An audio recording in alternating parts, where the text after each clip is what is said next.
Bonjour tout le monde, j'espère que vous allez bien et que vous avez passé une agréable semaine. Alors pour ma part ça a été, et d'ailleurs je souhaite à m'excuser pour les quelques jours où j'ai dû m'absenter pour suivre une formation dans le but d'acquérir des compétences, notamment pour ma chaîne et pour d'autres projets en cours. D'ailleurs pour ceux qui me suivent et bienvenue aux nouveaux abonnés. Il y a eu des modifications sur ma chaîne, notamment la bannière, le nom de la chaîne, la présentation. Donc pas d'inquiétude, rassurez-vous, je suis toujours la titulaire de ce canal et je serai ravie de prendre connaissance de vos commentaires, de vos avis plutôt, sur la bannière qui a été modifiée, si elle vous plaît ou pas. Hein.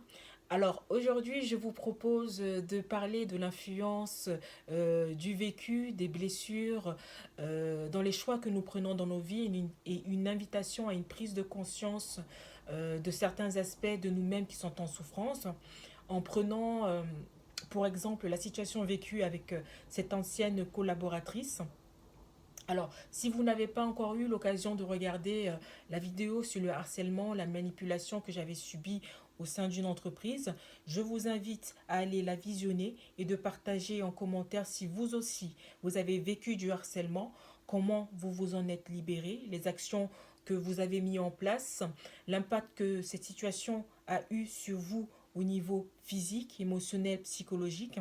Je serais ravie de vous lire et de pouvoir en échanger avec vous. Au passage, je vous remercie pour vos abonnements et pour votre soutien à la chaîne. Alors, je vous laisse vous installer, prenez place et je vous dis à tout de suite.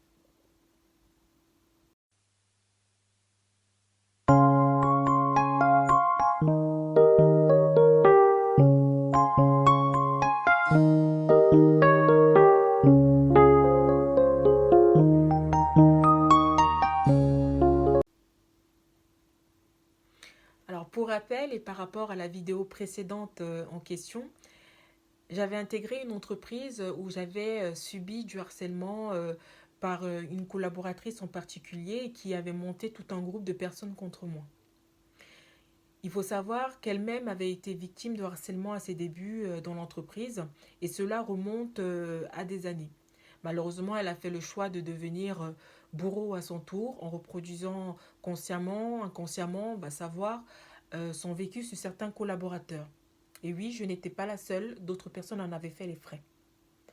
Je me suis posé la question à savoir si elle ne faisait pas un transfert de ce qu'elle avait vécu ou d'autres circonstances de sa vie que j'ignore peut-être. En tout cas, l'énergie ne trompe pas. J'ai pu ressentir que quelque chose n'allait pas.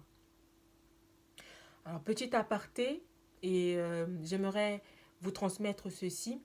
Il faut savoir que nos expériences douloureuses, notre vécu, nos blessures nous impactent physiquement, émotionnellement et psychologiquement. Des traces de ressentiment, par exemple, laissent des traces en nous sans que l'on en soit conscient. Donc la vidéo de ce jour va donc parler à ceux ou celles qui portent en eux, en elles, des blessures, à ceux ou celles qui ont traversé des expériences douloureuses et qui sont influencés dans certains aspects de leur personnalité, car la douleur, la prise de conscience de soi-même est ignorée et trop difficile à affronter et à accepter. Donc pour toutes les personnes impactées par leurs blessures, leur expérience douloureuse et même par les mémoires transgénérationnelles, je le souligne également, il faut savoir que c'est votre âme qui est également impactée. Et en fonction de l'impact que cela va provoquer en vous, vos choix sont également altérés, sans même que vous en soyez conscient. Comprendre pourquoi on agit d'une manière ou d'une autre va vous permettre de vous découvrir, de prendre conscience de certains aspects de vous qui demandent à être guéris, de vous libérer de schémas dysfonctionnels et destructeurs. Alors, oui, il est plus agréable de refuser d'accueillir certains aspects indésirables de sa personne, ok. De porter des masques, ok. Pourtant, c'est par là, par l'accueil de ce qu'on refuse de voir que commence la phase d'acceptation et de guérison.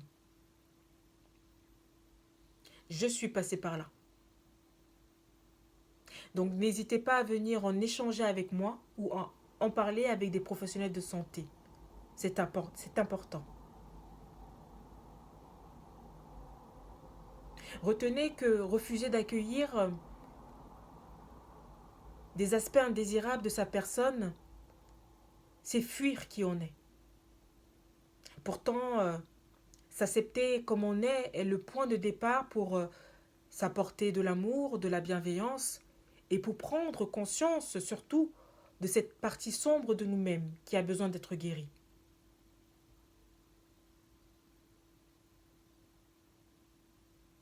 Je vous laisserai sur ces quelques mots, c'est d'apprendre à vous connaître et à accepter votre lumière et votre ombre pour être en accord avec qui vous êtes et faire des choix conscients.